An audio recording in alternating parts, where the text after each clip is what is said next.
Good morning, students. Welcome you all. In the previous class, we studied that how Mughal Empire had been ended. So let's recap the subtopic: the crisis of the empire and the later Mughals. In this subtopic, we studied that Mughals' power had been declined because the Subedars, governors and the local chieftains who rebelled, in contrast, they were all against to Mughal authority, to Mughal empire, to Mughal emperor we can say it.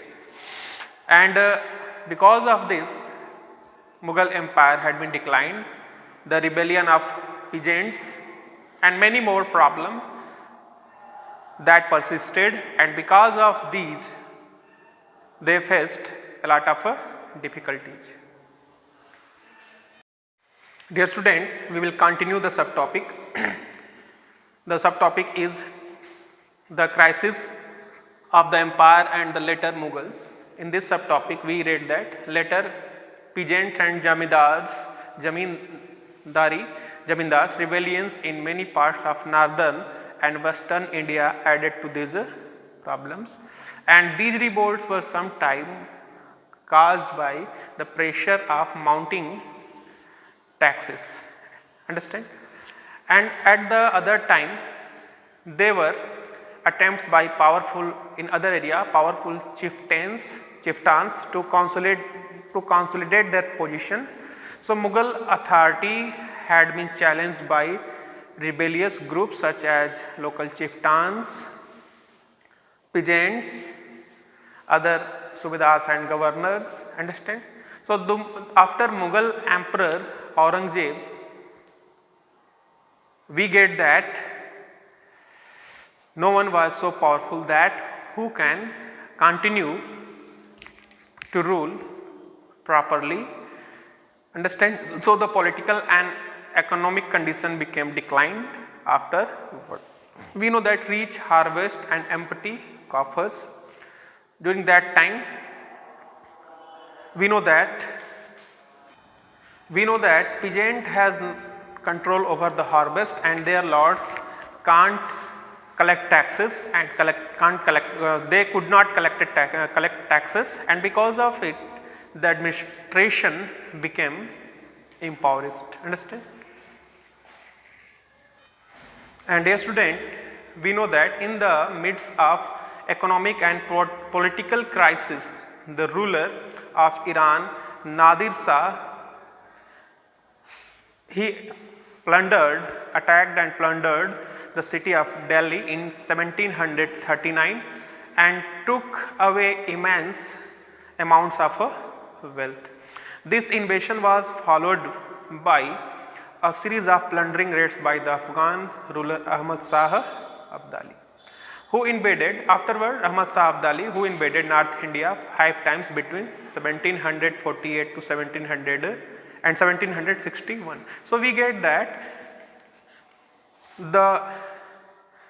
we can say that the other power from different countries started to rule over India, and the Mughal authority became declined afterward.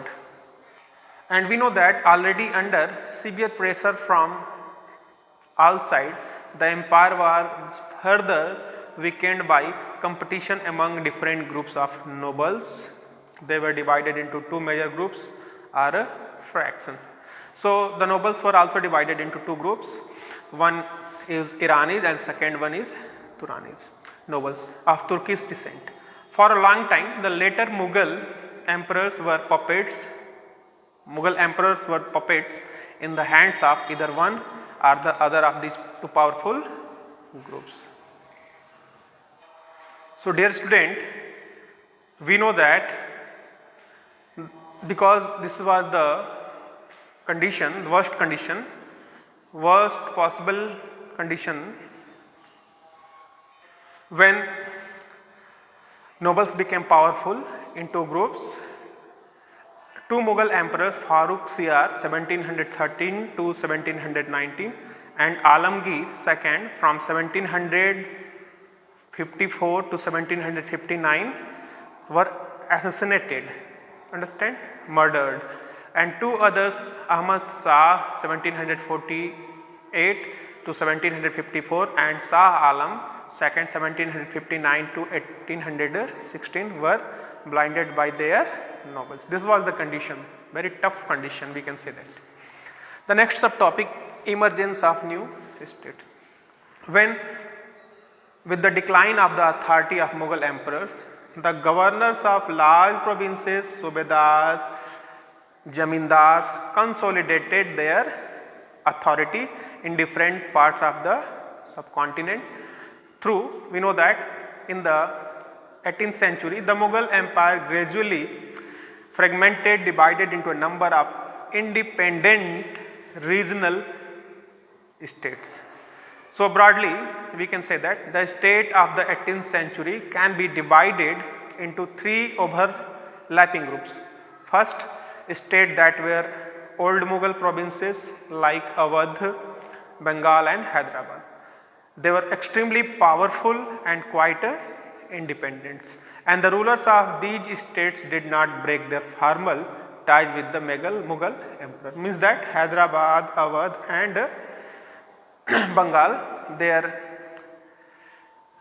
who have control there, they were having ties with Mughal authority, Mughal emperor. Second, states that had enjoyed considerable independence under the Mughals as a Watan Jagir.